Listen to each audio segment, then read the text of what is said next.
aparecen estrechamente ligados. ¿Qué significa la escasez? Significa que para obtener riqueza debemos administrar recursos escasos para lograr fines alternativos. ¿Entienden esa definición? Sí. ¿Sí? ¿Todos entienden? ¿Sí? Jevons. La van a encontrar de Jevons a Marshall en adelante hasta la teoría económica contemporánea. ¿Sí? Toda tiene esta definición, bien, entonces explíquenmela. ¿Qué significa eso? ¿Quién entiende? ¿Quién entiende? Hacer más con pocos recursos. ¿Qué? Hacer más. Bueno, pero ¿por qué tenemos pocos recursos? ¿Cuál es el ejemplo de tener pocos recursos? El inicio de una empresa. El dinero. ¿Sí? Ustedes métanse las manos en los bolsillos. No importa la plata que tengan, ¿sí? Es escasa. ¿Me entienden? Es decir, está limitada para fines que son potencialmente infinitos. ¿Me entienden esto? Entonces, ¿qué deben hacer? ¿Qué deben hacer? Si quieren, pero si ahorran, no van a lograr ningún fin, ¿no es cierto? Si ustedes únicamente se dedican a ahorrar, todo bien, qué sé yo, el mundo es libre, pero ¿cómo van a hacer para satisfacer estos fines potencialmente infinitos? El circuito mercantil sería, ¿no? No, capital para... deben administrar esos pocos recursos de modo que todos esos fines estén satisfechos. Algunos de ustedes, ¿sí? Vamos con el ejemplo más fácil. Algunos de ustedes son padres o madres, ¿sí? Y se encuentran con que tienen que mantener un hogar, ¿sí? Con lo poco o mucho que ganan. ¿Qué tienen que hacer? Administrarla, es decir, así. Ahora, dentro de ¿cuándo esa administración es perfecta? ¿Cuándo esa administración es perfecta? Va a decir la economía. ¿Cuándo esa administración diríamos que es buena?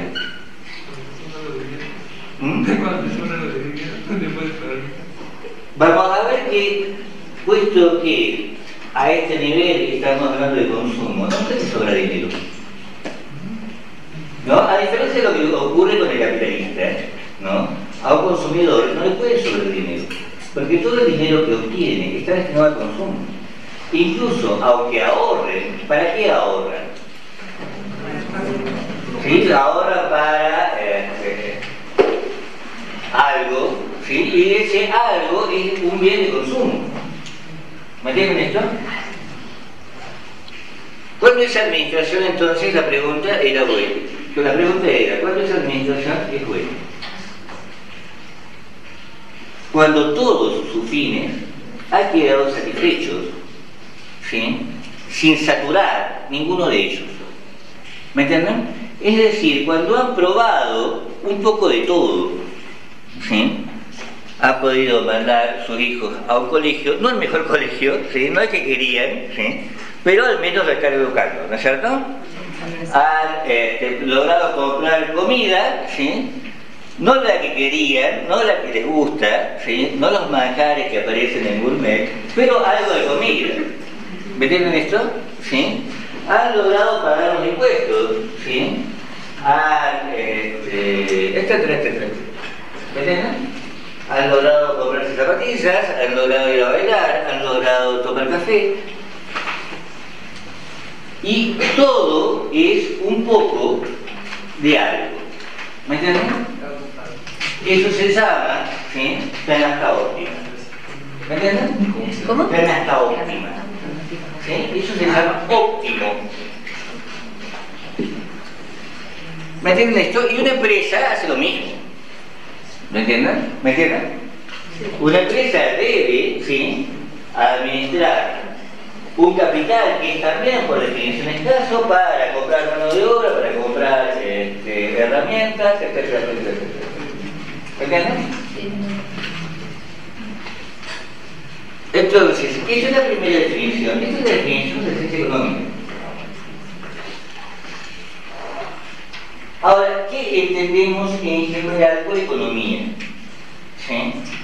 Y por economía tenemos otra cosa.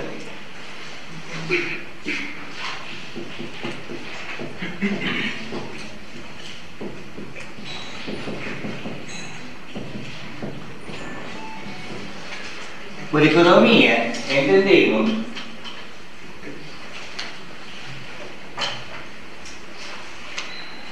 la satisfacción de las necesidades humanas, ¿sí?, lo que Marx llamaba la producción de la existencia, a través de procesos materiales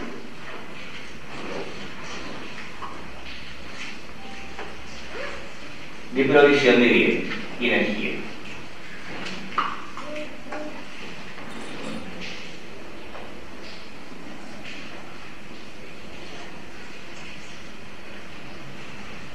Ahora, estas dos definiciones no se superponen. ¿Me entienden? Porque una está hablando de un camino hacia la riqueza, ¿sí?, y la otra está hablando de la satisfacción de necesidades. ¿Me entienden esto? ¿Sí? O sea, ¿puede hablar? Disculpe, profe, volver. Estas dos definiciones no se superponen, porque una está hablando de cómo, qué hacer, señores, para ser ricos, ¿sí?, qué hacer para que les vaya bien en los negocios, es decir, lo que ustedes, si fueran sensatos, ¿no?, si todos fuéramos sensatos estaríamos en la Facultad de Cine, ¿no es cierto? A ver, porque antropología económica no les va a decir cómo hacerse rico, ¿no es cierto? No, nadie tiene esa expectativa, espero. Porque si yo eso supiera, no se lo diría, ¿no? Ni tampoco estaría acá.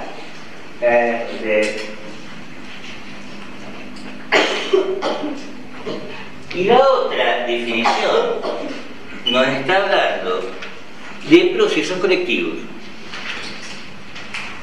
¿no es cierto? Esta definición nos habla de un tipo de acción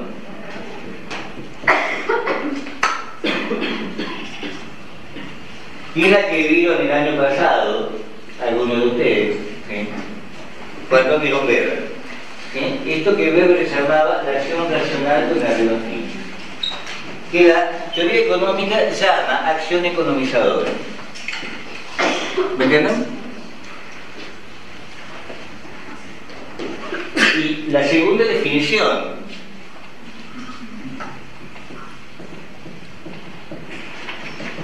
que gira alrededor de la satisfacción de las necesidades humanas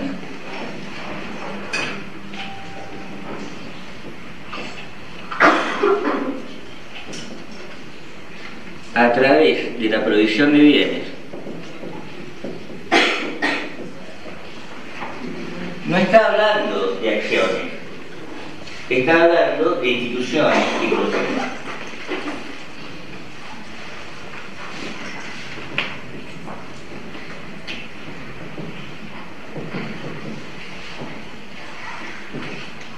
Y todavía podríamos volver más abstracta esta definición y sacarle algo que es extremadamente problemático.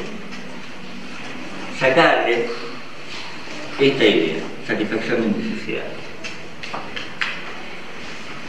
Y veríamos únicamente como elemento de la economía la provisión de bienes materiales para los colectivos humanos. ¿Me entienden? Sí. Que no sabemos si satisfacen las necesidades humanas, no podemos prejuzgar eso, porque en realidad es poco claro lo que son las necesidades humanas. Hasta ahí, ¿todos me entienden? ¿Sí? ¿Por qué es poco claro qué son las necesidades humanas? Porque las necesidades humanas no están ligadas únicamente a la biología, están ligadas a un momento histórico, ¿sí? Entonces, parte de las necesidades humanas de ustedes están en los celulares, ¿qué es eso? En las zapatillas, ¿sí? Y no solo en la provisión de alimentos, mientras para gran parte de la humanidad las necesidades humanas están ligadas a la provisión de alimentos. Y en los dos casos hablaríamos de necesidades humanas. ¿Entienden esto? ¿Sí? Y hay que tener cuidado acá con un problema, ¿no?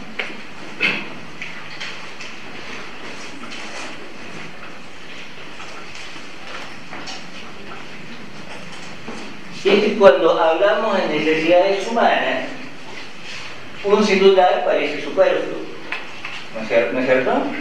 Entonces inmediatamente empezamos a hablar de necesidades superfluas, necesidades ilusorias, ¿sí? Y empezamos a moralizar acerca de los procesos económicos en vez de estudiarlos. ¿Me entienden? ¿Sí? No se trata de estudiar los procesos económicos, se trata de estudiar la provisión de bienes a partir de instituciones, ¿sí? Y procesos colectivos. No se trata de moralizar, ¿sí? Y decir sus necesidades, la de usted, la de usted, la de usted, son más o menos auténticas, más o menos superfluas. ¿Me entienden esto? ¿Sí? Ahora,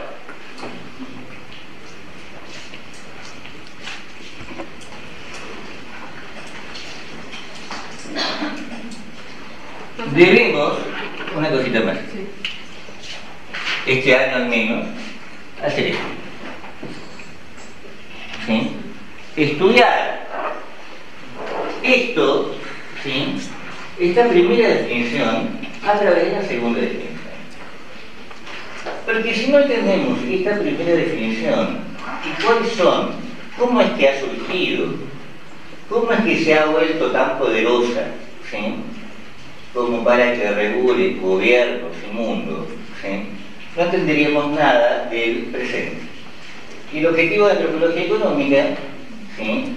Este año y el anterior, es entender el presente, ¿sí? Y ahora sí me ibas a preguntar algo, Romina. Sí, con la definición que propuso Marx, que es la producción de la existencia a través de la producción de materiales y energía, había dicho que era de carácter más colectivo o me confundo. Esta definición que se refiere a la escasez es una definición que hace referencia a la acción. Si ustedes van si ustedes estudian en la facultad de al lado, en la facultad de enfrente, van a ver que el primer punto es acerca de la acción humana, ¿sí? Acción que es realizada por individuos. ¿Me entienden?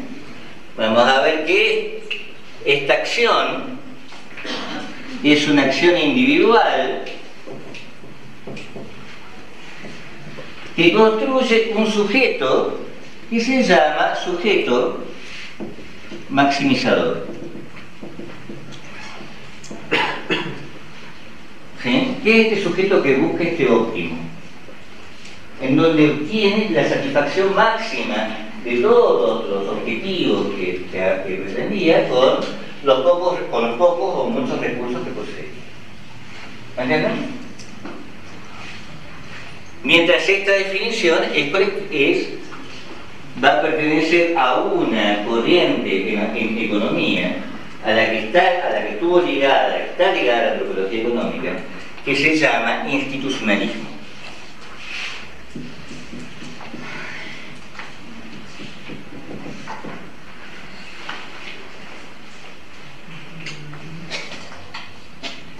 ¿Me entienden? Les decía entonces, entender el presente, ¿sí? Y acá tenemos un problema. ¿Cuántos años tienen ustedes? ¿Cuántos años tienen? 19. O sea que me separan de ustedes 30 años. ¿Eh? Lo que significa que mi presente, ¿cuál es el presente de ustedes?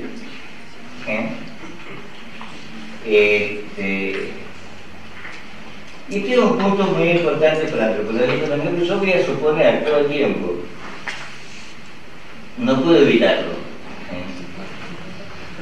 Y entonces ustedes se acordarán, ¿no?, de la caída del muro de Berlín, no habían nacido, ¿no? Se acordarán de la perestroika, no habían nacido, se acordarán de el pacto de San José de Costa Rica, no habían nacido, etcétera, etcétera, ¿no? Lo que siempre genera un problema, así que yo voy a definir lo que voy a entender como presente, ¿sí? Lo que voy a entender como presente es la configuración del mundo a partir de un proceso que surge, que se conforma cuando yo era chiquito, ¿sí?, a mediados de la década del 70, ¿sí?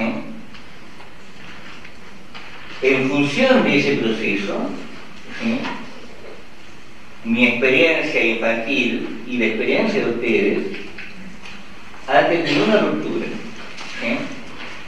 Mi experiencia infantil era la del sindicato, ¿sí?, la de Estado, ¿sí?, y la que diferenciaba completamente, ¿no?, políticos y empresarios, ¿sí?, y no se podía mezclar, ¿no?, porque se consideraba que un empresario, como un trabajador, tenía intereses sectoriales, ¿sí?, que lo eliminaban a ambos de las funciones representativas. ¿Me entienden esto? Ni políticos, ni empresarios, ni líderes sindicales podían ser representantes. ¿Me entienden? Porque cada uno de ellos, ¿sí?, representaba los intereses de su sector. Y se consideraba que esos sectores estaban en lucha, ¿sí?, y esa lucha era insoluble, ¿no es cierto? Hablábamos todo el tiempo de lucha de clases, ¿sí?, y como máximo de empate, ¿no es cierto? Esa no es la experiencia de ustedes. ¿Me entienden? ¿Entienden esto, no? Ustedes no se sorprenden de que políticos y empresarios sean lo mismo, ¿sí? O que sindicalistas y empresarios, o que sindicalistas, empresarios y políticos, lo que es todavía peor, ahí me explota la cabeza, ¿no?, sean lo mismo, ¿no es cierto? Entonces es necesario esa reconstrucción que se llama crítica, ¿no? La crítica es la interrogación de las condiciones de posibilidad de algo. Pueden comentar. Y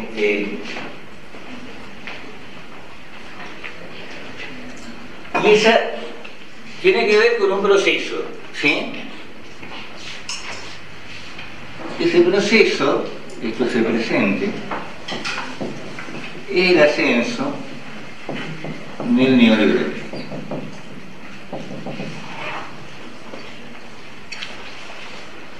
Y acá,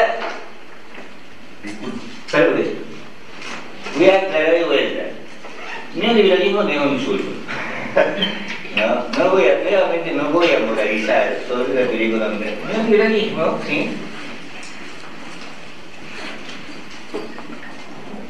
es una nueva formulación de una serie de ideas que ya está dando en el mundo, ¿sí?, y que supone una transformación catastrófica, ¿sí?, que fue realmente en estas décadas que yo viví y ustedes no, ocurrieron una serie de catástrofes, ¿sí?, por las cuales es el mercado el que debe regir la sociedad y no el Estado. ¿Me entienden? ¿Sí? Estado y no mercado, porque vamos a ver por qué razón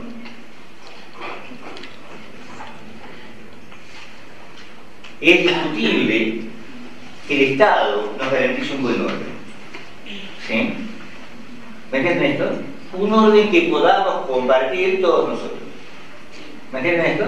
Ahora ya, sí. No quería pedir si puedes repetir la definición crítica que yo decía, no sé si será. Ah, crítica. Sí. Ok. Por favor. Espérate aquí. yo voy a sostener que vamos a hacer acá crítica. Y la crítica no es el criticón, ¿no? No les voy a permitir eso. Si ustedes van y me dicen, no, está todo mal, Macri es malo, buena chao. Podemos compartir eso o no compartir eso, pues ya, no me interesa que ustedes digan eso, ¿sí? No me interesa que critiquen, ¿sí? En un sentido. La crítica tiene dos sentidos, ¿sí? En ciencias sociales. Uno es el análisis del presente a través de lo posible. ¿Me entienden esto? Esta va a ser la perspectiva de Marx, ¿sí? Y la corriente de Frankfurt, ¿sí? Esto no es eso. Lo posible es una utopía que nos sirve para medir el presente por distancia. ¿Me entienden? ¿Me entienden esto? Lo posible es una utopía que nos sirve para medir el presente por distancia. ¿Sí? ¿Qué tan lejos estamos de la revolución proletaria? ¿Tengo a alguien de poco? ¿No? Bueno, pero por ejemplo, la idea de la revolución proletaria es un ejemplo de posible que nos permite medir el presente. ¿Sí? Ahora, no es eso lo que vamos a hacer. ¿Sí? Acá. No me interesa fabricar utopías, ¿sí? Y vendérselas. Nada más alejado de mi interés que nos pongamos a discutir acerca de la deseabilidad de un gobierno socialista, del progresismo, de cualquier cosa progresista. No hacemos eso, ¿sí? Lo que vamos a usar como crítica es el análisis del presente a través de sus condiciones de posibilidad. ¿Qué es lo que ha hecho posible el liberalismo? ¿Sí? Ese es lo último nivel. Para responder a esto, vamos a hacer de la historia nuestro peloteo. ¿Sí? ¿Perfecto o no? Vamos a hacer de la historia de nuestro peloteo porque tenemos que ver a lo largo de la historia las condiciones de posibilidad de nuestro presente. Y empezamos bien atrás, ¿no? Empezamos muy bien atrás. Empezamos con la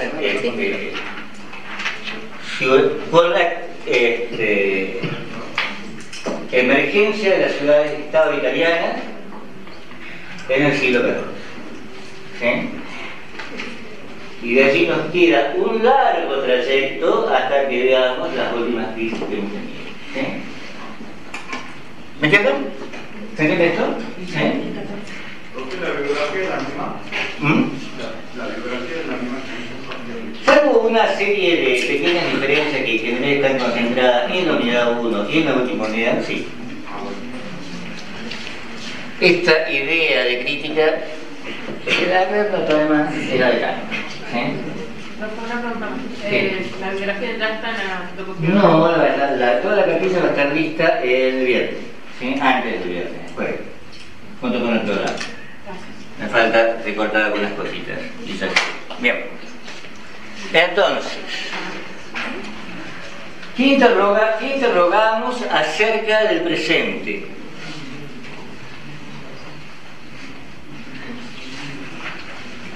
¿Qué interrogamos alrededor de la historia? Interrogamos esto que está implicado en la segunda definición que hemos visto. La segunda definición que hemos visto la podemos pensar en estos términos. Un espacio, ¿sí?, que provee recursos que son apropiados por las poblaciones humanas. ¿Qué son? Apropiados por las poblaciones humanas. ¿Entienden? ¿Sí? Sí. Lo complicado de esta definición es que es también válida al revés. ¿Sí? Porque también podemos decir que las poblaciones humanas se constituyen, ¿sí?, reconociendo, adscribiendo utilidad, explotando y organizando la extracción de recursos. ¿Me entienden? ¿Me entienden esto? ¿Sí? Estos recursos no existen, ¿no?, si no está la sociedad, si no está la población humana para explotarlos, ¿no es cierto? ¿Me entienden esto? ¿Sí?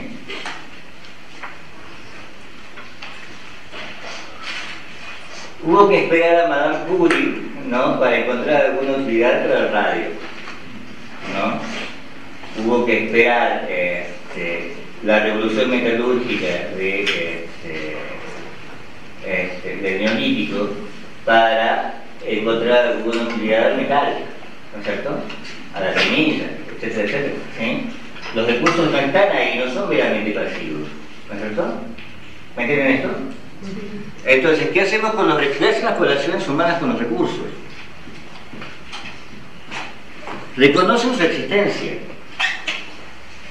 ¿no es cierto? Asignan una utilidad a esos recursos, una o varias utilidades a esos recursos. ¿Me entienden? ¿Sí? Idean formas de extracción e explotación de esos recursos.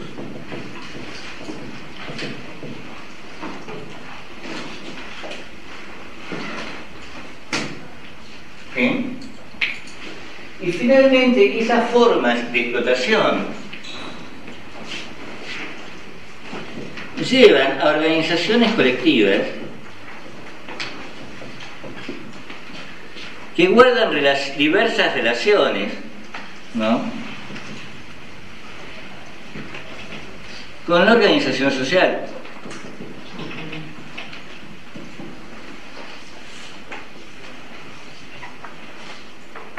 ¿Me entienden? ¿Me entienden esto?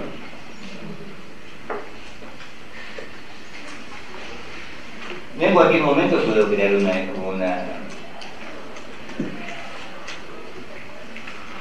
una minería de cielo abierto, ¿sí? No bajo cualquier sistema jurídico, ¿me entienden? No bajo cualquier sistema social, ¿me entienden esto? ¿Sí? Y esto es lo que conforma el espacio, ¿me entienden? El espacio es organizado a través de los procesos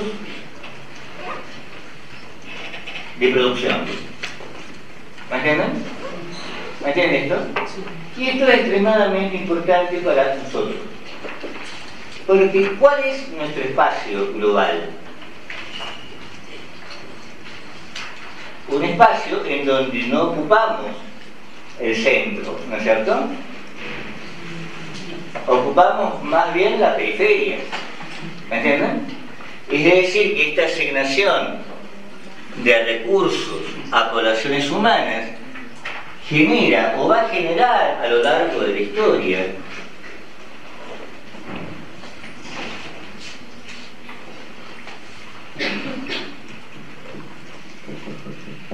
geopolítica.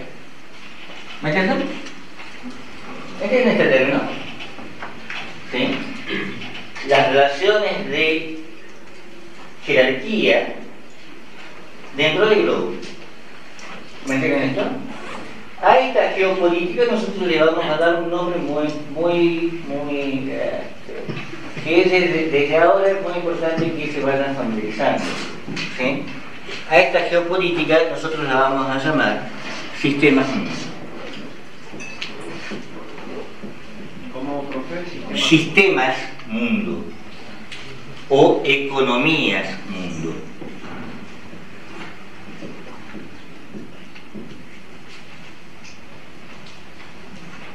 ¿Me entienden? no necesariamente porque ocupen todo el mundo. Tendencialmente, ¿no?, esta forma de aprovechamiento de los recursos que llamamos capitalismo va a ocupar, ¿sí?, la mayor parte del mundo, ¿sí?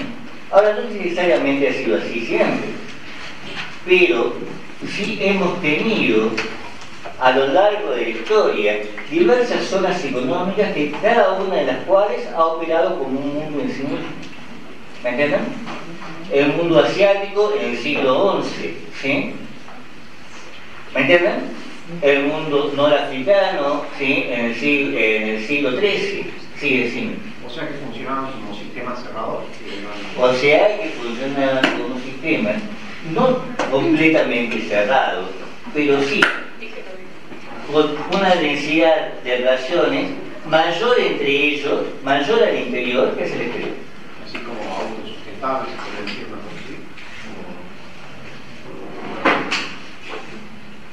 ¿no? Sistemas de división de trabajo. ¿Me entendés? ¿Sí? ¿Me entienden esto? Y estos sistemas mundo son diferentes de otro tipo de organización geopolítica que nos va a interesar de costado, que no le vamos a dar mucha importancia, pero la vamos a tener que hacer referencia en algún momento, que se llaman imperios mundo. ¿Sí? Porque una economía mundo precisamente, pues no es, como me ayudaba a decir Cristian, define el mundo en términos de división de trabajo. Un imperio mundo lo define en términos de subordinación a una unidad central que por lo general tiene la forma de un Estado. ¿Me entienden? ¿Me entienden esto? Entonces, espacio, recursos, poblaciones, y tenemos que problematizar esto. ¿Qué significa esta relación entre espacio, recursos y población? Ahora, de pasada, también las poblaciones, tampoco las poblaciones están dadas, ¿no es cierto? Las poblaciones humanas no son meramente organismos vivos, ¿sí?, sino que van a ser reconstruidos, ¿sí?, van a ser construidos en sus propiedades, ¿sí?, por el acceso a los recursos. ¿Me entienden esto o no? Construidos en sus propiedades por el acceso a los recursos.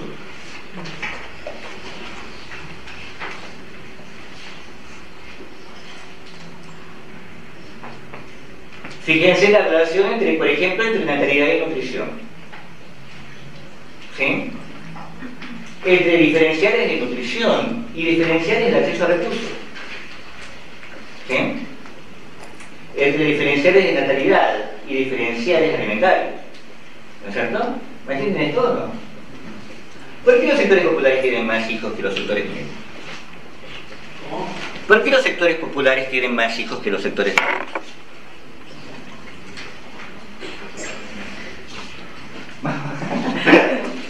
No. Aventuren. Yo escuché una cosa muy cruel de eso. No se cuida para decir. No, es muy feo lo que escuché, pero lo escuché incluso de un abogado que estaba defendiendo a una chica que tenía varios hijos y dijo que la gente pobre no tenía otra cosa que hacer que tener. No, efectivamente la gente pobre tiene muchas cosas que hacer y entre ellas tener hijos, que es parte de las cosas que tiene que hacer. ¿Por qué? Porque es parte de la economía. Por ejemplo, por recambio. ¿Me entienden? Mortalidad, ¿sí? Crecimiento, un elevado índice de mortalidad, ¿sí?, que implica, ¿sí?, un elevado índice de natalidad por un simple proceso de recambio. Ahora, veamos un caso más, ¿sí?, un caso más complicado. La relación entre... ¿De qué depende el periodo, la regularidad del periodo femenino? Ciclo lunar. No, no, precisamente. Le echa culpa a la luna. La luna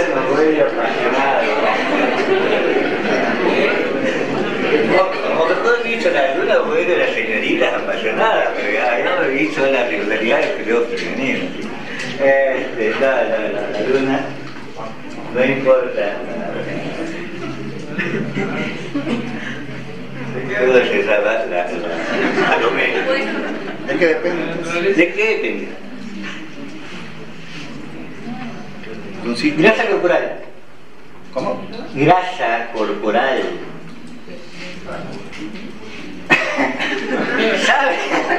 ¿Saben esto?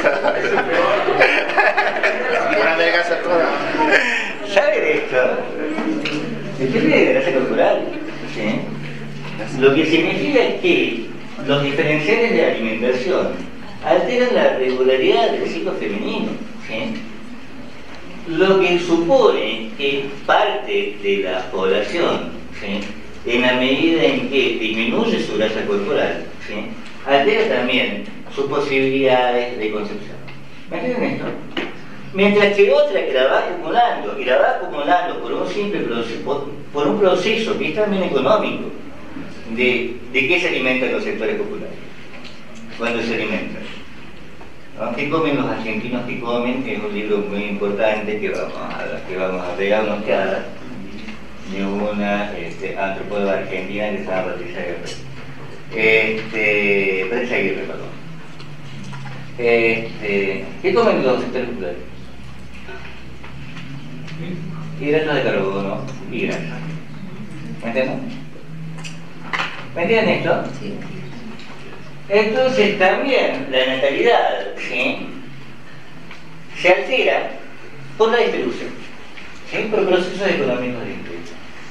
A esto habría que agregar, habría que añadirle también, ¿sí?, la distribución desigual del acceso a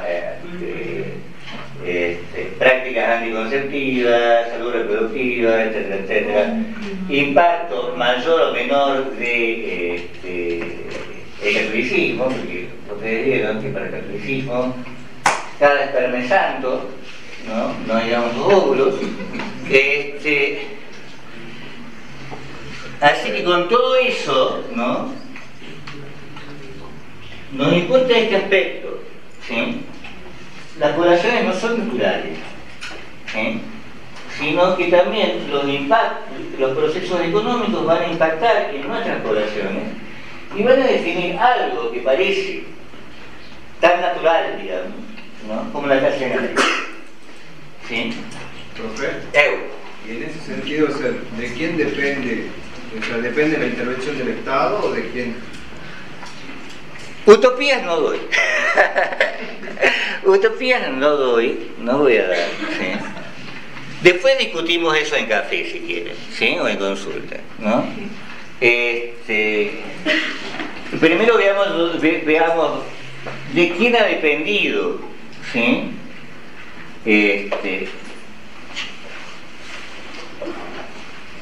la explosión de natalidad, lo que se ha llamado la explosión de natalidad de los 80, ¿sí?, en los sectores populares. De qué proceso ha dependido, pero después veamos de qué puede depender su solución, ¿sí? Primero veamos el proceso, ¿sí?, que lo vamos a ver con suerte un poquito más adelante. Pero no, porque el Estado tampoco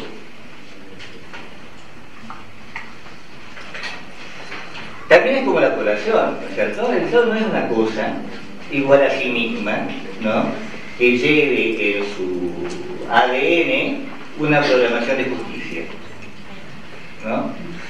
De hecho, esto que hemos llamado neoliberalismo no es un proceso que haya ocurrido sin la acción del Estado, ¿no? Son los Estados, en realidad, los que han sido neoliberales y no únicamente los empresarios o el mercado o las organizaciones o los organismos multilaterales, ¿sí? También ha sido el Estado el que se ha vuelto neoliberal, ¿no es cierto? Entonces, ¿me entienden hasta acá? ¿Sí? Entonces, esto genera una geopolítica, ¿sí?, y esta geopolítica la llamamos sistemas mundo.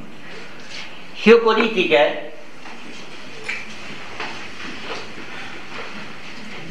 que tenemos que desmontar, hacerla más chiquita, ¿sí? Y la vamos a desmontar en estos términos. Definir una serie de procesos económicos,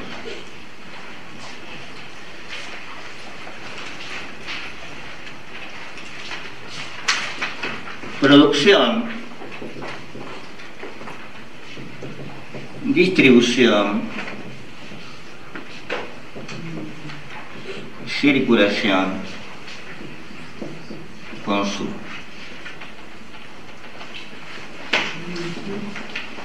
¿Sí? Cosa que alguno de ustedes sabe haber visto, ¿no es cierto? ¿Vamos? ¿No? ¿No está? ¿Ahí? Ni siquiera la gente que estudiaba en la secundaria economía. Producción, distribución, circulación, consumo, ¿qué son? Son la etapa que llega desde los recursos, ¿no?, a la población. ¿Sí? Las diferentes etapas de un proceso material. ¿Sí? Ahora, lo que me preguntaba es si saben qué son cada uno de ellos. ¿Son variables? No, son procesos. ¿Sí?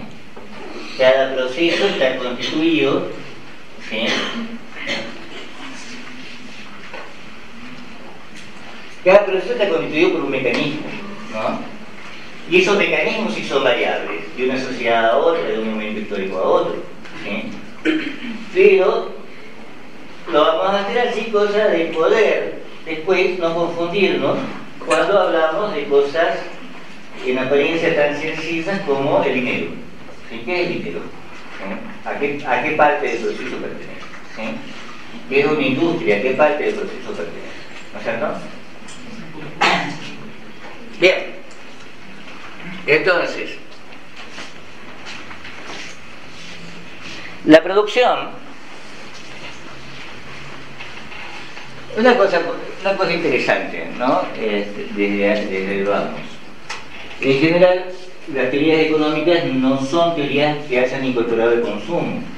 A nosotros no nos va a quedar otra ni incorporarlo, ¿sí? Porque parte de las transformaciones que tenemos que estudiar han implicado transformaciones en el consumo, ¿sí? Entonces, ¿qué es la producción? Más o menos lo que dice Marx, ¿no es cierto? Marx es el teórico de la producción, ¿sí? ¿Y qué dice Marx acerca de la producción?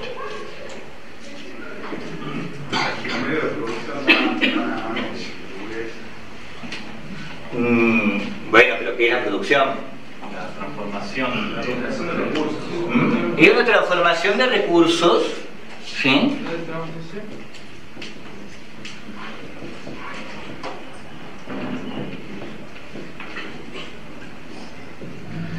¿Con vías a qué? ¿Con vías a qué? ¿Dirigida a qué? A la elaboración de un producto, ¿sí? Sino a la elaboración de un producto, a la constitución, ¿sí?, de un producto. Sin lo cual no tienen producción, ¿no? Si no hay producción, no hay producción, ¿no es cierto? Ahora, fíjense que tenemos esto, ¿sí? La transformación de recursos. ¿Y qué dice Marx respecto de esto? Respecto de estos recursos que son transformados para la elaboración de un producto. ¿Qué dice Marx acerca de esto? Marx con eso plantea un problema muy importante, un problema muy serio. Sí, pero no se trata de una escasez en la naturaleza. ¿Qué conflicto de clase? Sino de la escasez, es decir, el hecho de que la tierra, por ejemplo, no puede acceder a la tierra, ¿sí?, de que no puede acceder a la semilla, de que no puede acceder al fertilizante, ¿sí? ¿De qué depende?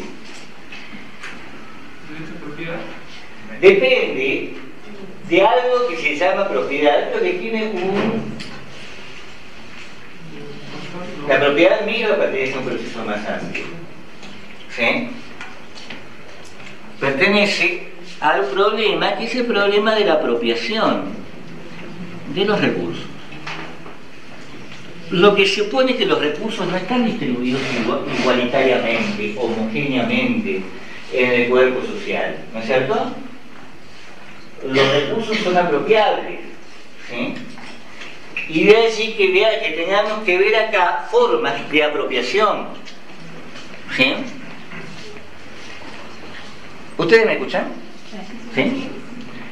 De allí que tengamos que ver formas de apropiación.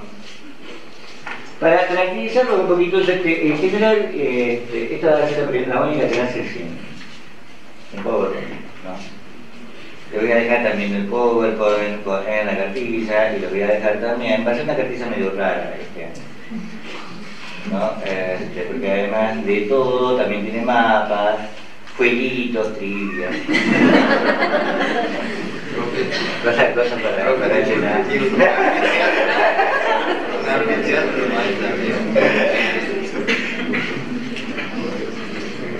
Lo que pasa es que esto es mentira sacar. Esto es mentira. Pero eso no se hace mal, digo, pero yo le digo, no, pues me dice que...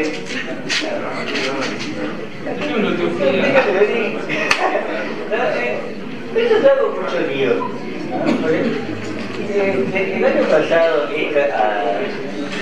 en 3 semanas, esto lo terminó quedando grande, ¿no?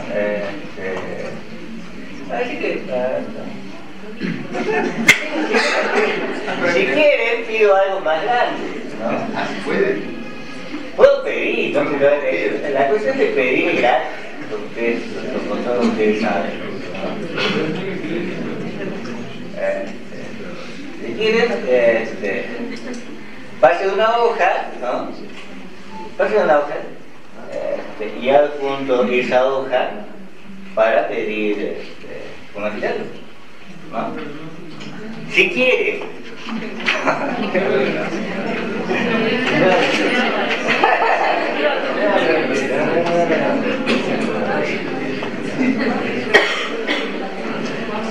No hay que engañarse, ¿no? Pero bueno, ¿qué es eso? Si se van a sentir más cómodos, pongan pasear. Quiero despacio, sin caminar. Profe, ¿qué ponen? ¿Nombre y apellido nada más? Pongan el nombre, apellido y firme. Pongan el nombre, apellido, su DNI y firme. ¿Sí?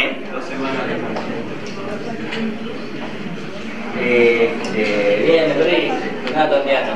Le decía de cartilla. Le dio la definición de producción.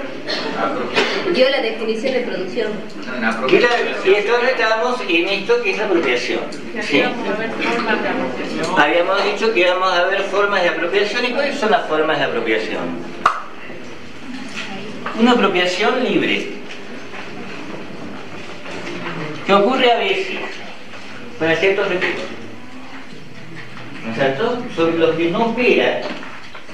¿Qué es la propiedad para ustedes? Existen varios tipos, digamos. No, sí, ya sé, no los tipos, sino qué es la propiedad, es decir, la noción que englobaría cualquier tipo. Para mí viene de poseer algo, digamos. Pero, ¿qué es poseer algo? ¿Qué significa que ustedes posean algo? ¿O qué significa que un grupo posea algo?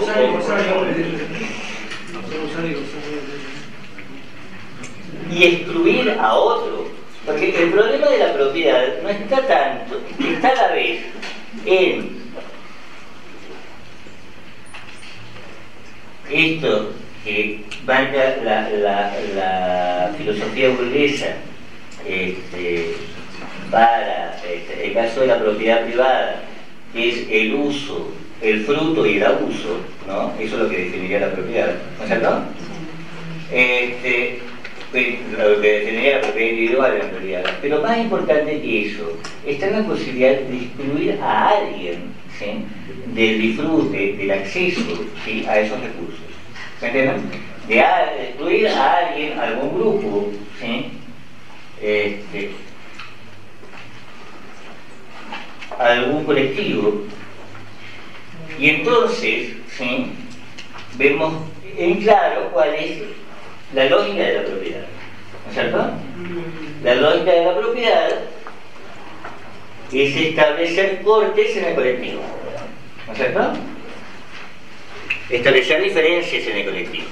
Bien, entonces tendríamos la apropiación de los recursos libre, apropiación comunal, privada, ¿sí? ¿Y cuál más? Además, deja. ¿No se la pone? Todas estas pueden ser violentas, ¿no? Marx va a sostener que todas estas suponen cierta violencia precisamente por el hecho, salvo obviamente la de libre, ¿no? Por el hecho de que excluyo a otro u otros, ¿no es cierto? Y la otra es la del Estado, la propiedad estatal, ¿no es cierto? La propiedad estatal. ¿Me entienden? Sí. Ahora, Todas estas propiedades surgen de la evolución todos los colectivos, por eso es importante mantener cierta perspectiva comparativa.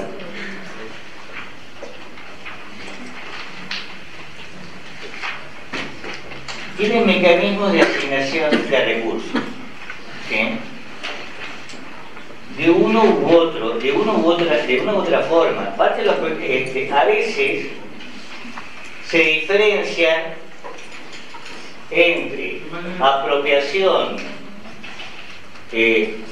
jurídica y uso, ¿no es cierto? Como, qué sé yo, eso lo tenemos, por ejemplo, nosotros en los inmuebles, ¿no es cierto? Y estas relaciones pueden ser extremadamente complejas, ¿no es cierto? Lo que nos interesa acá es que, dado esto genera diferencias de poder. ¿Y qué es acá, en términos de producción, una diferencia de poder?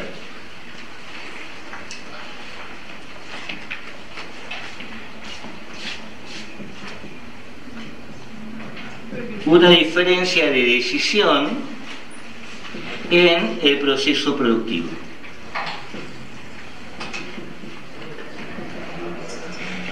Decisión también que está abierta al interés. ¿Me entienden? Una posibilidad de incorporar el interés particular en el proceso productivo. ¿Me entienden esto? ¿Sí? ¿Me entienden este punto? ¿Sí? Más o menos. El que tiene el recurso es el que manda. ¿Sí? ¿Y qué significa mandar? Poder hacer. Poder hacer. ¿No es cierto?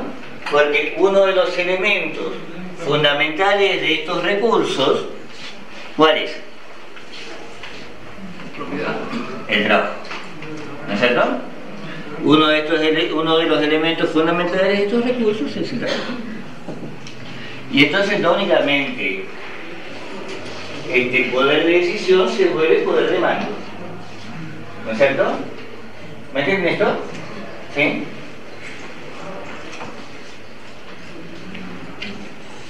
Ahora,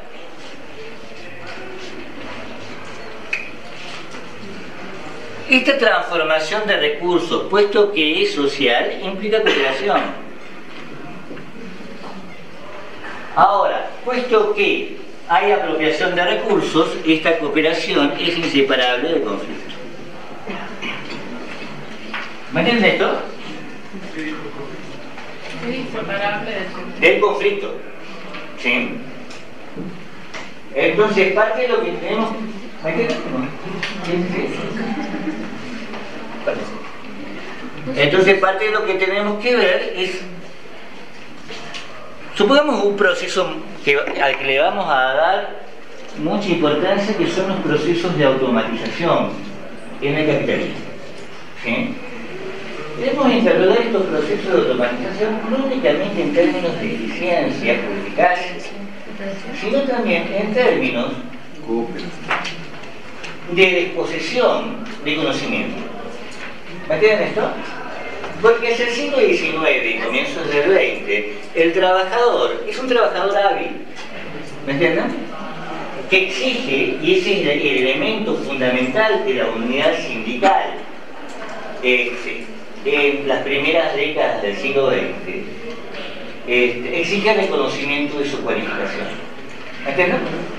Hasta tal punto, entonces, ¿qué iba a decir un señor muy importante, muy interesante, ¿sí? De apellido Taylor? ¿Sí? El creador del Taylorismo, el creador del management empresarial, ¿sí? El management industrial. Va a decir, si queremos mandar en el proceso productivo, si el empresario quiere mandar en el proceso productivo, debe transformar al trabajador en un gorila maestrado. ¿Y cómo hago para transformar al trabajador en un gorila maestrado? La frase de gorila maestrado no es mía, es de Taylor, ¿no? No es una metáfora, no es una metáfora ni una terapia. Era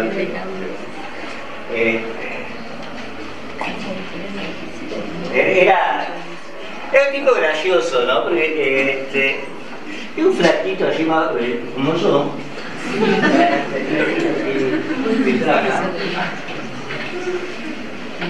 Que le gustaban los deportes, ¿no? Y su frustración es nunca haber sido deportista, entonces genera un proceso, ¿sí? Que basado en el acto, ¿sí? Reconstituye el entrenamiento deportivo. Y eso se lo aplica a la industria. La industria, el proceso industrial es desarmado por acto. ¿Me entienden? Voy a dar una tuerca, ¿sí? Y entonces todos los trabajadores, en función de este proceso, de este primer proceso de mecanización que va a dar lugar a los primeros autómatas de la línea de montaje, ¿sí? Entonces todos los trabajadores han dejado de ser trabajadores calificados, han pasado a ser mano de obra no calificada.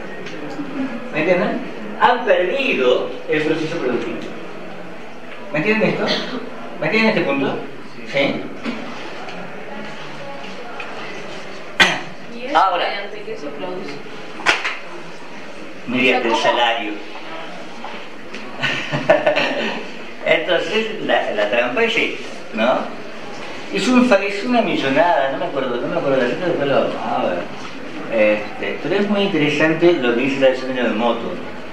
Hemos pagado un dinero sideral, ¿no? A cambio de la subordinación al trabajador, y nos ha salido extremadamente barato. ¿Sí? ¿Me entienden? Todo este incremento salarial de la década del 50, ¿sí? Está hecho bajo esta forma, bajo este mecanismo. ¿Me entienden? ¿Me entienden esto? Entonces, cooperación es código. Ahora, en la Argentina, por ejemplo, este proceso no va a ocurrir sin conflicto. Una de las mayores movilizaciones y paros obreros va a girar alrededor de este problema. No queremos la automatización, ¿sí? No queremos la línea. ¿Me entienden? ¿Sí? ¿Cómo? No, lo que ahora se usa mayormente. Ahora usás otros mecanismos que también vamos a ver. Cuando pasemos nuevamente de esto al autómata electrónico, vamos a ver nuevamente esta reconfiguración de ordenar el trabajo, subordinar el trabajo. ¿Me entienden? Entonces, esta idea de Marx de la apropiación de recursos, ¿cómo la llama Marx? Medios de producción son cualquier medio que me permite producir, ¿cierto? ¿Cómo llama Marx a la apropiación de recursos? ¿Ah? Vamos, repaso. Alguno de ustedes debe de ver sociología. Repase. ¿Nada? Relaciones de producción. ¿Sí? Y esta relación, muy bien, ¿me entienden? Sí. Y en el proceso productivo finalmente vamos a tener unidades de producción.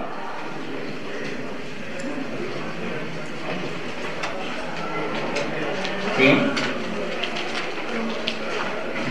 Pequeños colectivos identificables, ¿sí?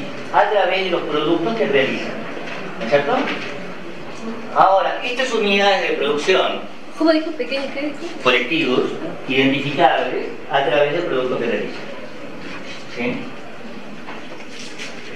En función de esto debemos ver cómo se organizan estas unidades de producción. ¿Entienden? Organización que lleva, ¿sí? Está estructurada por el proceso anterior. ¿Me entienden? ¿Me entienden esto? Y entonces acá vamos a hablar, ¿sí? De las unidades de producción fordistas, ¿sí? De las unidades de producción de las compañías holandesas, de las unidades de producción de las plantaciones cajaristas. ¿Me entienden? Cada una de ellas tiene su propia organización en función de los procesos de apropiación de recursos y de las tomas de decisiones que han abierto esos procesos de apropiación de recursos. ¿Me entienden esto? ¿Sí? ¿Se entiende? Pasemos al segundo. Distribución. ¿Se entiende? ¿No hay dudas? Nadie está tomando mate. Tipo, ese proceso de producción de recursos. No, proceso de producción, proceso de apropiación de de recursos. apropiación, sí. Tiene que ver también con el tema de la esclavitud, digamos, de lo que pasaba. ¿Cómo? Tiene que ver con el tema de la esclavitud, digamos, de lo que se hacía. Veamos. Puesto que tengo el trabajo, ¿cómo puede ser apropiado el trabajo?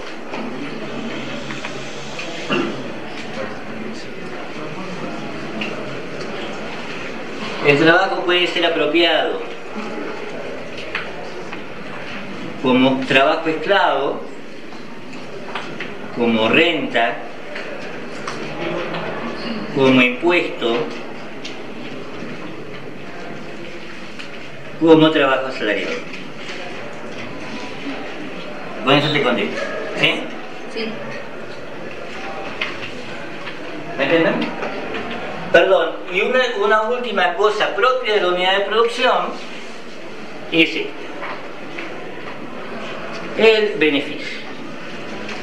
¿De dónde surge? ¿Sí? ¿De dónde surge el beneficio en un proceso productivo? Es la pregunta básica de Marx: ¿cómo es posible el beneficio? ¿No es cierto? ¿Cómo era posible el beneficio para Marx? Ahora, si Marx decía el beneficio es a través de la plusvalía, no ha cambiado nada en la extracción de plusvalía desde la gran industria de Marx, ¿sí? Esta enorme industria manchesteriana, ¿sí? Hasta el presente. La fábrica automatizada contemporánea, ¿sí? A la que ustedes deben sus celulares, zapatillas, tiene la misma extracción, el mismo mecanismo de extracción de plusvalía. Todavía seguimos extrayendo plusvalía a través del salario, ¿sí? Esos son los problemas que tenemos que ver, ¿sí? Bien, vamos con distribución. Habrá algunas personas que piensan que no, obviamente, que me interesa discutirla. Bien, distribución, circulación. ¿Alguien sabe qué es? Distribución y circulación. La logística que tiene el producto después de su producción. Un problema de asignación del producto, eso es la distribución. ¿Sí? ¿A quién es asignado? ¿Me entienden? ¿Mediante qué mecanismo? ¿Mediante qué mecanismo ustedes tienen su ropa? Comprándola, es decir, a través de un mecanismo que es el proceso de formación de precios. ¿No es cierto?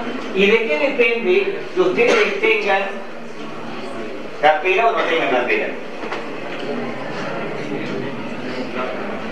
Que tengan plata. ¿Y de qué depende que tengan plata? No de que trabajen. No sean ingenuos.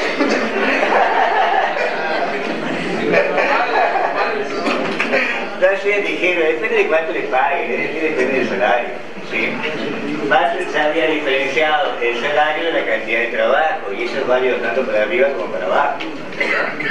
¿Me entienden esto? Sí. ¿Sí? Ese es un mecanismo de distribución. Ahora puede haber otros, ¿no es cierto?, que no pasen por el mercado. ¿Sí? Nosotros hemos experimentado con casi todo en Argentina, ¿no es cierto? ¿O no? Por ejemplo, saca, porque tenés más memoria. No tengo No, a ver. Otros mecanismos de distribución que no sean los de mercado. Asignaciones universales, no depende del mercado. ¿Sí? Bolsones alimentarios, no dependen del mercado. productivo. Ahora, pero el proyecto productivo Ahí está en el medio, de cierto que es medio complicada la cosa, y se va a mover eso. No, bueno, hace un dibujo y bajar Sí. un monto y ya lo tenés. Bien, supongamos. ¿Sí? No, hay que perder. Mecanismos de subsidio, ¿sí? Y en ese caso el proceso productivo, los mecanismos de préstamos a las pequeñas y medianas empresas operan en los términos de saca como subsidio. Otra forma, tal vez no, ¿sí? Y más complicado, ahí hay que hacer una serie de matices, ¿no es cierto? ¿Me entienden? ¿Me entienden esto? Y ahí, ahora, esos son los únicos. Su pullover, ¿usted lo compró? ¿Sí? ¿Tu campera tú la compraste? No. ¿Ves? Los regalos son otros mecanismos de distribución. ¿No es cierto? Ahora, si la quité porque me debía 500 mangos,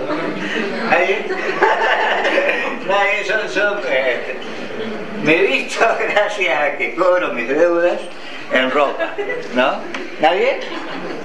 ¿Ninguno? Ninguno se viste. Bueno, porque la deuda es otro mecanismo de distribución, ¿no es cierto? Los procesos de trueque, ¿sí? ¿Me entienden? Tenemos en realidad en el mundo contemporáneo un conjunto de mecanismos de distribución extremadamente complejos, ¿sí?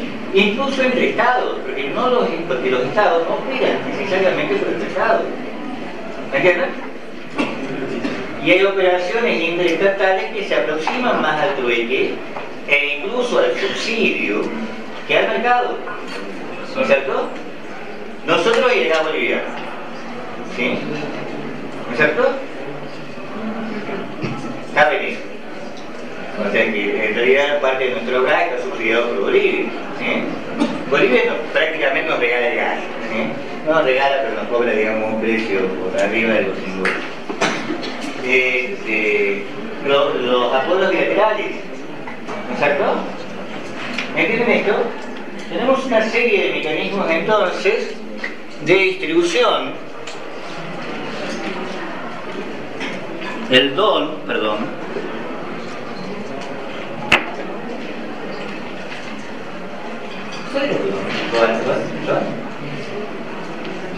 Verónica. El don de Verónica, ¿sí? La deuda,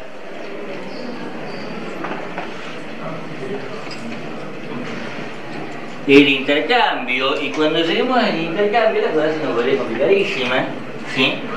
Porque tenemos en el intercambio dos cosas que no se llevan para nada bien entre ellas. El trueque, ¿sí? Y el intercambio mercantil. Ahora, hay un elemento que es importante, ¿sí? Porque la mayor parte de lo que tenemos, alguien lo compra, ¿sí? Por más que a Verónica le hayan regalado la campera, ¿sí? Alguien le compró la campera, ¿sí? Entonces, para nosotros el mercado tiene un peso extremadamente fuerte. ¿Qué es el mercado? ¿Qué es el mercado para ustedes? Seguimos hablando de distribución, ¿no es cierto?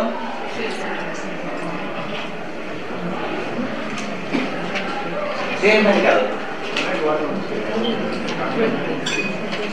El mercado es un lugar.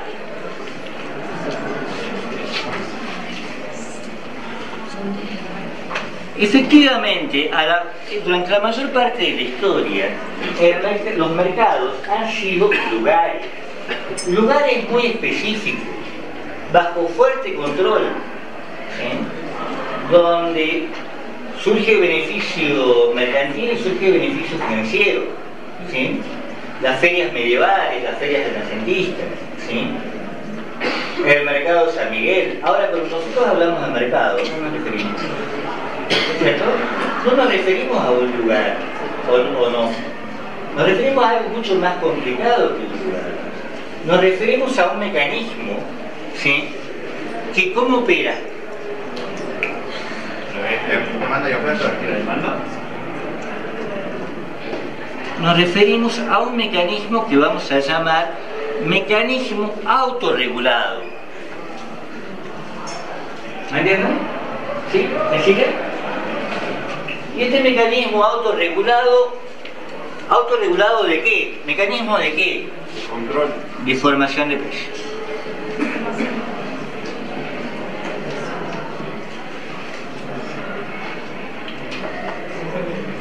¿Formación de qué? De precios. ¿Sí? Lo que se autorregula es el precio, ¿no es cierto? Y a través del precio, todos los otros procesos mercantiles, es decir, la oferta y la demanda, ¿no es cierto? ¿Sí? Si los precios suben, ¿qué pasa?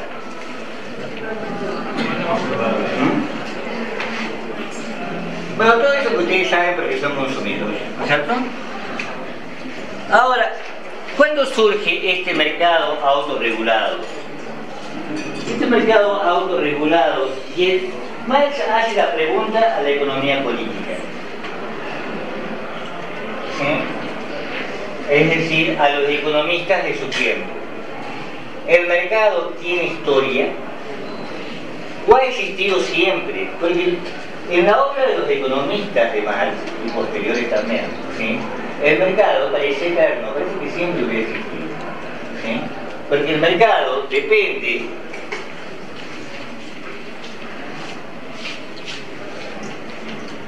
de una propensión humana, que es la propensión humana al intercambio, ¿sí? Y que Smith la va a llamar self-love, ¿sí? Que más que egoísmo es amor propio, ¿no? Algo así como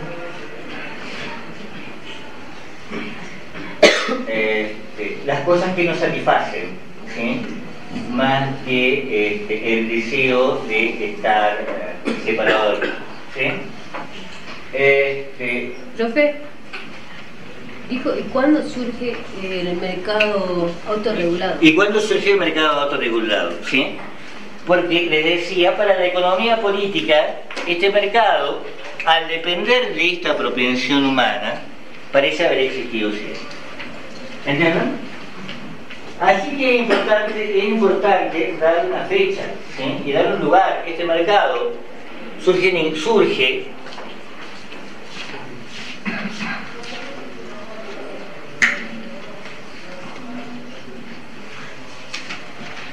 el siglo XIX, promovido por Inglaterra, ¿sí? Dentro de un proyecto geopolítico que es extremadamente interesante, que es al que le vamos a dedicar toda la unidad 3. ¿Sí? Ese proyecto geopolítico es el de el imperialismo del libre cambio.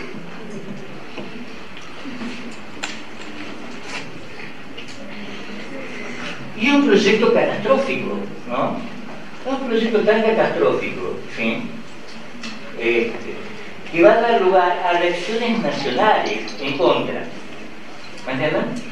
Como resultado del impacto de este imperialismo del libre cambio sobre Europa, vamos a tener un proceso de las guerras mundiales del siglo XX. ¿Me entienden? Porque es muy complicado sujetar todas las poblaciones humanas solo al mecanismo autorregulador de los precios. ¿Entienden? Porque significa que todos ustedes, supongamos que todos trabajen, pueden quedar sin laburo mañana. ¿Entienden? ¿Entienden esto? Y no hay problema, ¿no? Porque el mercado se autorregula, entonces ustedes van a tener, ¿sí?, que esperar un tiempo para conseguir otro laburo, pero ¿cómo van a hacer para comer en el medio? ¿Me entienden esto? El impacto de esto sobre dos países, Estados Unidos de un lado y Alemania del otro, ¿sí?, va a desencadenar entonces todo el conflicto bélico del siglo XX. ¿Sí? ¿Cómo hacer para escapar al problema del mercado autorregulado? ¿Sí? ¿Me entienden? ¿Cómo hacer para escapar al costo social de regular toda la sociedad a través del mercado? Pero como observaba un señor, si tenemos un mecanismo autorregulado de formación de precios, tenemos una sociedad de mercado. Es decir, la sociedad debe subordinarse, ¿sí?, al mecanismo autorregulador. ¿Me entienden? ¿Me entienden esto? ¿Sí?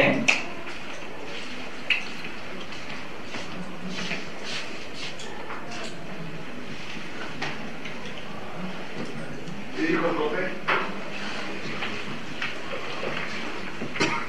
Que si tenemos esto, la sociedad debe, ¿sí?, subordinarse al mecanismo autorregulador.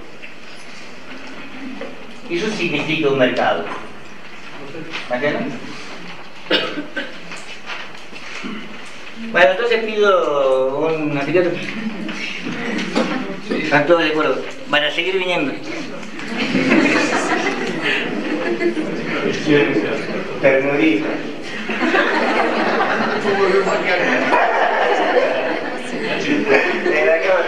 Abrimos otra comisión. Decimos que abrimos otra comisión.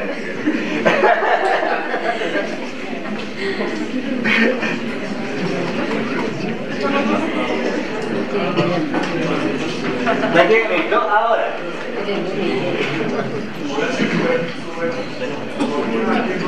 La sociedad se subordina al mercado, al mecanismo de autorregulación. ¿Me entienden lo que es un mecanismo de autorregulación? ¿No? ¿Sí o no? No puede haber un mecanismo de autorregulación, significa que no hay ninguna regla externa sobre el mercado. Toda regla del mercado es interna. No interviene el Estado, por ejemplo.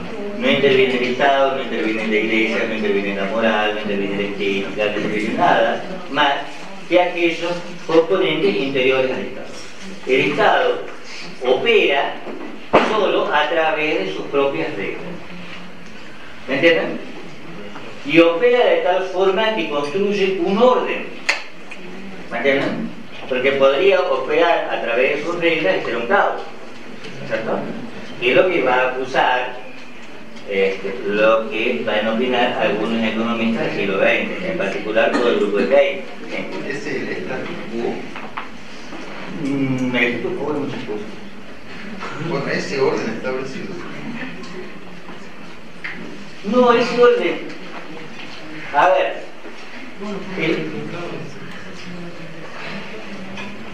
No. No, y no sé si te di con la respuesta.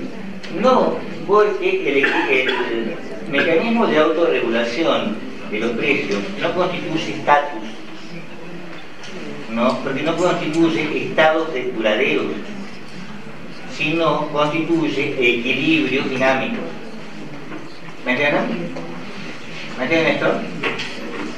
Entonces, así como ganaron hoy, pueden perder mañana. ¿No es cierto? ¿Sí? Porque el orden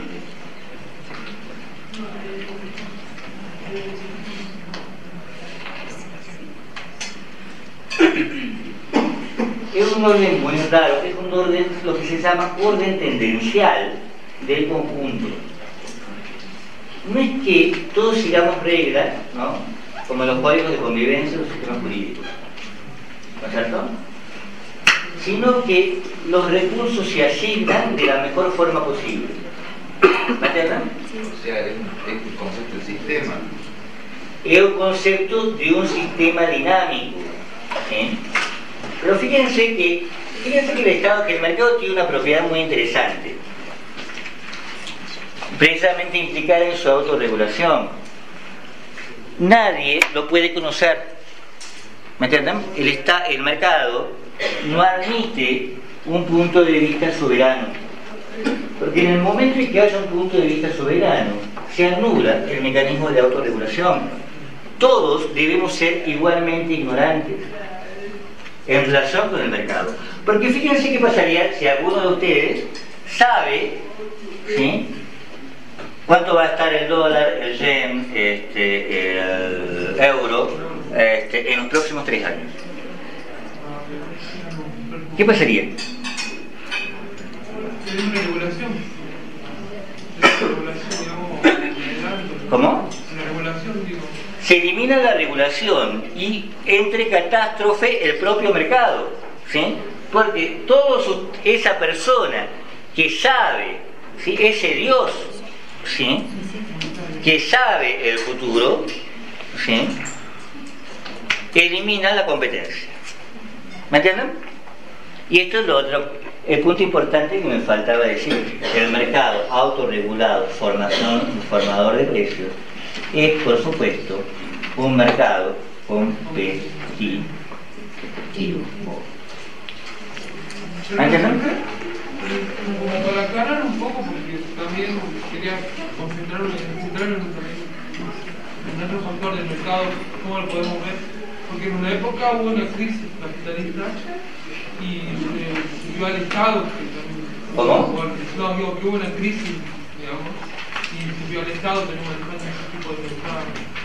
Y también ha sido bien. Otra contraposición a lo que es Ahora, el mercado regulado. gracias. No sabía cómo seguir. Me perdí. Justo me viniste a salvar la papa a salvar la papa. El otro proceso de distribución se centra en el Estado. ¿Sí?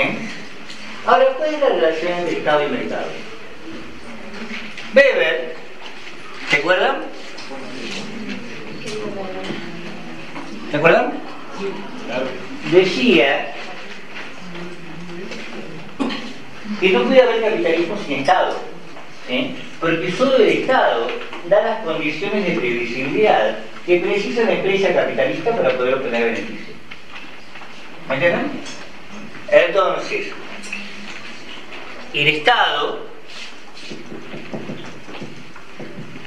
da marcos jurídicos, por ejemplo, ¿sí?, sistemas monetarios, sistemas impositivos, que, buenos o malos, no importa, son previsibles. Y en tanto previsibles, el mercado, la empresa capitalista, puede operar dentro del mercado. ¿Me entienden? Pero esto implica una presión sobre el propio Estado. ¿Me entienden? Esa presión para Weber va a ser la racionalidad. Porque no cualquier Estado puede brindar este marco previsible. Si yo tengo un monarca loco, ¿no es cierto?, tengo un Estado. Pero ese monarca loco que un día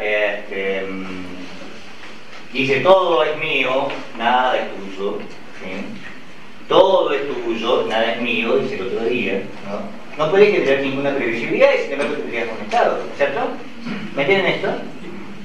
Entonces, esta racionalidad es la del Estado legal burocrático. ¿Me entienden? Un Estado que elimina al monarca, un Estado sin monarca, un Estado solo gobernado por la burocracia y por la ley. ¿Me entienden? Por la burocracia y por la ley, porque el burócrata lo que lo define es atenerse a la ley. ¿No es cierto? ¿Me entienden esto? Entonces, para Weber había un acomodo recíproco entre empresa, ¿sí?, y Estado. ¿Me entienden esto?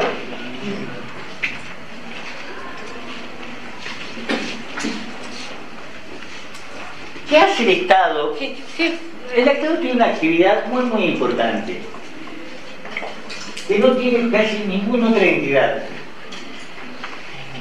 que es hacer la guerra.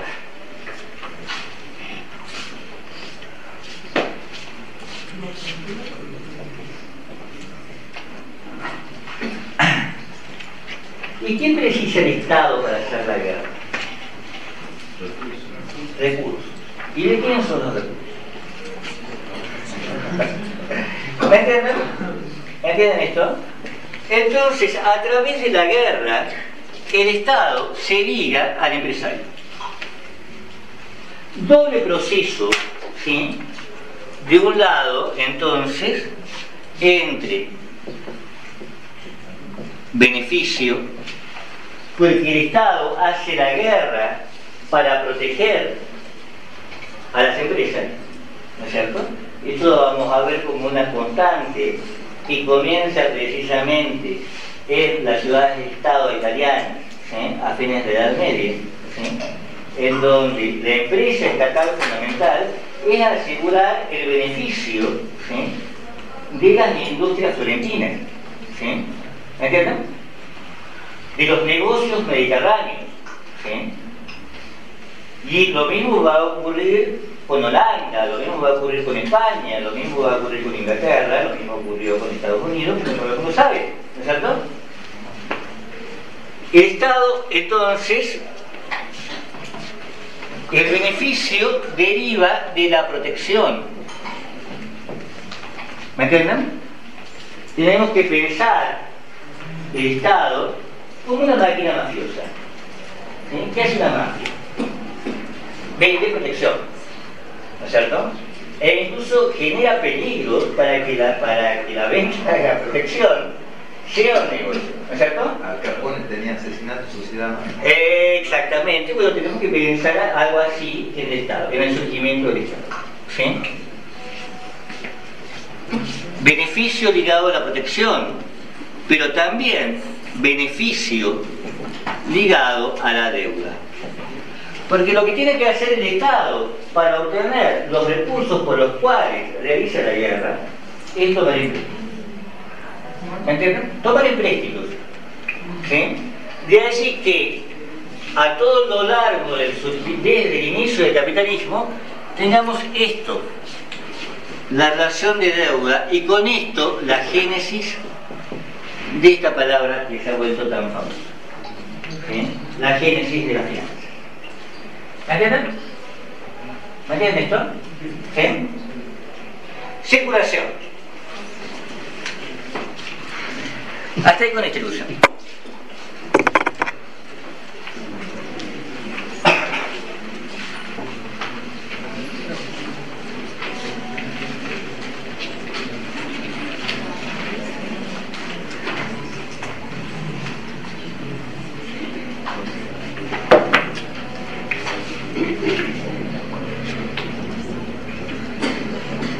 La circulación es lo que permite el movimiento de bienes.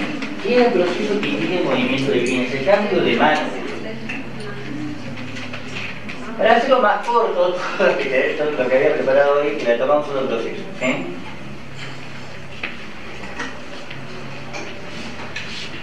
En realidad esto es bastante más complicado, pero supongamos el dinero. ¿Sí? El dinero es el mecanismo de circulación. El mecanismo de circulación por excelencia para nosotros. ¿Qué es el dinero? ¿Sí? Y este es el problema. Y vamos a estar en la parte de nuestras instrucciones van a surgir alrededor del dinero, porque siempre que uno lee un economista, se encuentra con una paradoja. Esa paradoja, o una contradicción. La contradicción dice: no hay dinero con respaldo, en realidad, porque todo dinero es fiduciario, todo dinero, incluso el oro, deriva de la confianza. ¿Sí? ¿Entienden esto? ¿Sí? El dinero es un proceso en gran medida cultural, moral. Podemos comprar cosas, ¿no? Porque creemos, y el resto cree, en que con eso podemos comprar. Ahora, ¿qué pasa cuando dejamos de creer? Pierde el valor. Se pierde el valor y empiezan procesos hiperinflacionarios, ¿no es cierto? ¿Qué? Se deprecia el dinero, se devalúa el dinero, y tenemos estos procesos que hemos llamado hiperinflación. ¿Sí? ¿No es cierto? Ahora, ¿cuál es la contradicción? Que luego, al final de unos capítulos, dice: el problema del Estado es generar dinero sin respaldo. ¿No es cierto? ¿Me entienden la contradicción? Entonces, ¿cómo se puede generar dinero sin respaldo, sin ningún dinero que quiera respaldo? ¿Me entienden esto? ¿Sí? En esa contradicción está parte de los problemas del dinero, porque el dinero en realidad no sabemos qué es, ¿no? Y creo que tampoco lo vamos a contestar a lo largo de este programa, ¿sí? Vamos a decir del dinero únicamente un conjunto de funciones.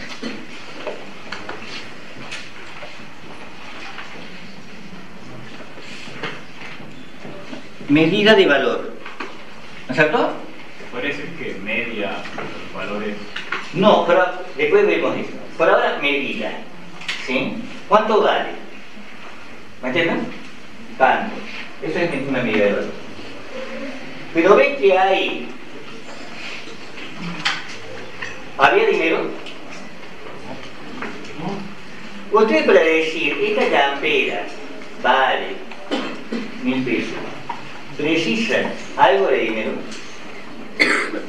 No, lo que precisan es la campera, ¿no es cierto? Y que en el mejor de los casos están dirigidos a alguien que efectivamente ganen pesos, pero ustedes, la medida de valor, ¿sí?, es solo una expresión de la mercancía.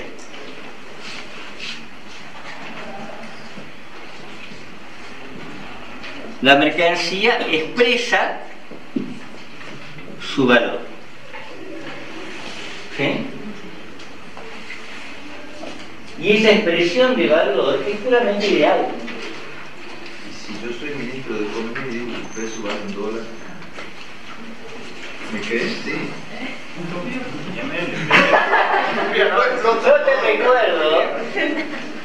te recuerdo que ya pasó, Por eso. y la primera vez lo creyeron, Y la y la segunda vez también, y la tercera vez ya no. Claro. Se desengañaron. Y la tercera vez hubo que llamar al que nos había convencido la primera y la segunda vez. Casualmente nosotros peruanos. Todo compartido. Y finalmente, y tampoco le creyeron, ¿no? Bueno, pero estaban en Miami y se la creyeron. Los que estaban en Miami sí se la creyeron. Tampoco le creyeron. No, los que fueron a comprar a Miami sí se la creyeron. ¿La tercera vez? No, la primera vez. La primera vez nos la morfamos todos. La segunda también. La segunda vez nos la morfamos menos, porque cada vez había menos que comer. No, pero Que tú, no importa. ¿Sí? No, porque estamos diciendo, ¿sí?, que el dinero, vamos a ver que el problema del dinero que expresa el valor del dinero es un problema más jodido todavía, ¿sí? ¿De qué es el dinero? ¿Sí? ¿Cómo el dinero puede expresar el valor de otra divisa? ¿Sí? Nos referimos al caso más simple, el dinero en relación con las mercancías, ¿sí? Pero estamos hablando de la circulación de mercancías, ¿sí? Entonces, la primera función es la expresión de valor, ¿sí? Y la expresión de valor, ese dinero es puramente ideal, ¿me entienden? La segunda se llama medio de pago. ¿Me entienden? ¿Sí? ¿Qué es esto que vos decías? El dinero es lo que mide entre dos mercancías. Marx, como está de acuerdo con el compañero, lo va a poner así: mercancía, dinero, mercancía. ¿Sí? Circuito mercantil. Ese es el circuito mercantil. ¿Sí? ¿Entienden? ¿Está bien? Sí. La tercera es más difícil, ¿sí? Se llama dinero de cuenta, ¿sí? Me sirve para contar transacciones aunque no se cude un solo peso, ¿sí? Que es cuando nosotros, por ejemplo, expresamos nuestras exportaciones en dólares. No es que hayamos recibido esos dólares por las exportaciones, ¿me entienden? Porque por algunas exportaciones recibimos, ¿sí?, importaciones a cambio, por mecanismos bilaterales. Por otras no recibimos absolutamente nada, ¿no? Porque son deudas, ¿no? Por otras más son como subsidios que nosotros damos a otros, etc. ¿Me entienden? Pero de todos modos nosotros expresamos el total de nuestras exportaciones en dólares. Eso es dinero de cuenta. ¿Me entienden? ¿Me entienden esto? ¿Cuál es la primera definición que dijo la preparación dinero de cuenta? ¿Cuál es la primera definición que dijo sobre dinero de cuenta? Dinero que me sirve para contar un conjunto de mercancías, para estimar un conjunto de mercancías. Y la cuarta es la más complicada. Crédito. ¿Sí? ¿El crédito? El crédito. Porque también es complicado. Esto no sé si me lo van a entender. Un monetarista, ¿qué es lo que es? Un monetarista son los ministros que tenemos ahora de hace un tiempo, ¿no? Y dicen, hay que achicar la masa monetaria. Ahora, bueno, entonces, ¿qué hace para achicar la masa monetaria? ¿Qué hicieron últimamente para achicar la masa monetaria? Un mecanismo muy sencillito, ¿no? Sacamos los billetes de 2, de 5, de 10, de 100, de 50 y los reemplazamos por billetes de 200 y 500, ¿no? La idea es bellísima, ¿no? Así como chicos, hay menos billetes, eso sí, ¿no? Ahora, ¿pero se achicó realmente la masa monetaria? Porque fíjense que parte de las transacciones se realizan con tarjeta de crédito, ¿no? Ahora, ¿qué es una tarjeta de crédito? Financiar un producto. ¿Pero qué es un financiamiento? Un financiamiento es una operación muy interesante en el tiempo. Es hacer que algo del futuro exista en el presente. ¿Me entienden? Porque eso, ¿sí?, vale como masa monetaria. Si yo compro algo en marzo que voy a pagar en julio, pero eso aparece como activo en marzo. ¿Me entienden? Así que la masa monetaria no se achicó, se agrandó. Si yo generalizo la tarjeta de crédito, no achico masa monetaria, agrando masa monetaria. ¿Me entienden? Y así con todos los otros mecanismos, ¿sí? Porque junto con los otros mecanismos de crédito, tenemos los mecanismos de crédito estatal, ¿sí?, que pagan deuda, que expresan la deuda contratada por el Estado, ¿no? Bonos de deuda, debate, etc. Pero todos esos, en realidad, también son crédito. ¿Me entienden? Entonces, el problema de todo monetarista es que no sabe cuándo comienza un proceso inflacionario. ¿Me entienden? Sí. No sabe. Es difícil para cualquiera, no digamos monetarista, para cualquier persona, para cualquier economista, para Dios, ¿no?, estimar cuál es el tamaño de la masa monetaria. Porque el dinero no es únicamente el medio de pago, sino también el mecanismo de crédito. ¿Me entienden? Ahora, fíjense que pasa una cosa muy interesante en las sociedades modernas.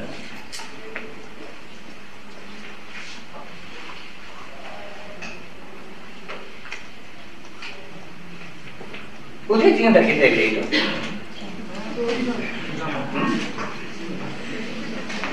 Hay una diferencia. Ustedes saben que uno de los elementos más sensibles al ingreso es la tarjeta de crédito. Hasta tal punto que, sobre todo esto se ha visto muy claramente en Estados Unidos y en Europa, se ha formado este proceso. El gueto, estoy escribiendo mal gueto. ¿Gueto es con una T o con dos T? Con doble T. Con doble T, gracias. Gueto del efectivo. ¿Sí? Es decir, las poblaciones de sectores populares trabajadores son los únicos que manejan el efectivo. ¿Me entienden? Todos los demás manejan mecanismos de división. ¿Me entienden esto? ¿Sí? Entonces, esta diferencia de funciones es también una diferencia entre posiciones sociales.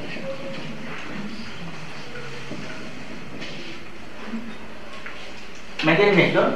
La generalización de los instrumentos de crédito, porque además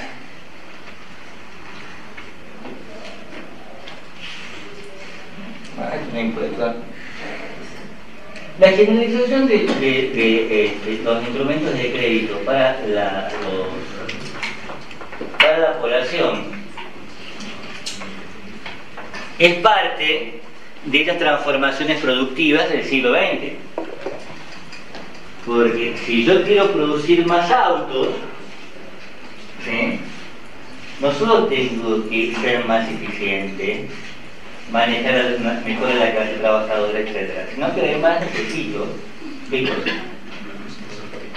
compradores de autos. ¿Sí? Necesito clientes. ¿Y cómo hago para ampliar la masa de clientes? ¿Sí? Dando más accesibilidad al producto, ¿no? ¿Qué? Dando sin subir sideralmente los salarios. Eso es lo que no puedo hacer. No puedo subir sideralmente los salarios. ¿Me entienden? Entonces lo que se hace es el acceso de los sectores, lo que se llama el acceso de los sectores medios al crédito para la compra de bienes de consumo durable. Así mi mamá, ¿no?, que tiene 80 y pico de años, ¿no?, accedió a la heladera, ¿no?, a la cocina, ¿no?, La financiación. los mecanismos de financiación. Pagan 2 autos en realidad. ¿Cómo? Pagas 2 autos en realidad, pero no importa, ¿sí?, porque si no, no podrías acceder ni a uno, ¿sí? Además es más complicada la cuestión de cuántos autos pagar, porque eso depende de tasas de interés. ¿Me entienden? Es decir, como resultado de estos procesos, también el dinero tiene es fértil, como dice Franklin, ¿no es cierto? El dinero puede producir esto que no sabemos de dónde surge, ¿sí? El dinero puede producir interés. ¿De dónde surge el interés? ¿Cómo ha podido surgir el interés? ¿Me entienden? ¿Sí? Ahora, y finalmente, vamos a agregar otro punto más, ¿sí?, en relación con el crédito. En la medida en que el crédito pasa a ser un crédito estatal, tenemos nuevamente un problema geopolítico. Y este problema geopolítico nos va a permitir hablar de esto: producción de dinero mundial. Y entonces vamos a poder responderle la pregunta exacta: ¿cómo puedo decir que un peso es igual a un dólar? ¿Sí? No lo puedo saber si no enfoco los mecanismos de producción de dinero mundial. ¿Sí? Ahora, los mecanismos de producción de dinero mundial inciden en nosotros, pobres periquiles, nosotros, cada uno de ustedes, a través del impacto de deuda sobre nuestros propios mecanismos de crédito. ¿Entienden? Y ese es el otro aspecto. ¿Sí? Por eso no podemos saber qué es el dinero, porque el dinero hace todas estas cosas. ¿Entienden? Entonces tenemos que ver a cada paso qué es lo que estamos diciendo de los mecanismos dinerarios. Por eso, a la par que una historia de las unidades productivas y una historia del mercado, también tenemos que hacer una historia de los mecanismos financieros. ¿Me entienden? Desde su inicio, ¿sí?, como dinero mercancía. Esto va a ser el primer dinero que vamos a ver. ¿Sí? ¿Cuál es el dinero mercancía? ¿Alguien sabe qué es? En la historia de Occidente, ¿cuál es el dinero mercancía? El oro, ¿no es cierto? Que puede ser producido como mercancía, es decir, yo lo saco, yo no, ¿sí?, los pobres peruanos, mexicanos, habitantes de española, etcétera, etcétera, ¿sí? Los mineros africanos, los sacan de la tierra, ¿sí? Y pueden producir un dinero mundial, ¿sí? Que es el oro europeo. ¿Me entienden? Y a la par que se produce ese oro europeo, se produce el primer mecanismo de deuda europea. ¿Sí? El primer mecanismo de deuda europea, de deuda europea se llama así: letra de cambio. ¿Sí? Esto es lo que vamos a ver la semana que viene. ¿Sí? Dinero europeo, oro como moneda mundial y letra de cambio. ¿Sí? ¿Cómo dijo? ¿Primer mecanismo de qué dijo? Primer mecanismo de dinero mundial, ¿sí? Y el oro europeo. Bueno, me queda pendiente consumo. Consumo lo vamos a ir explicando en el durante. Ya está.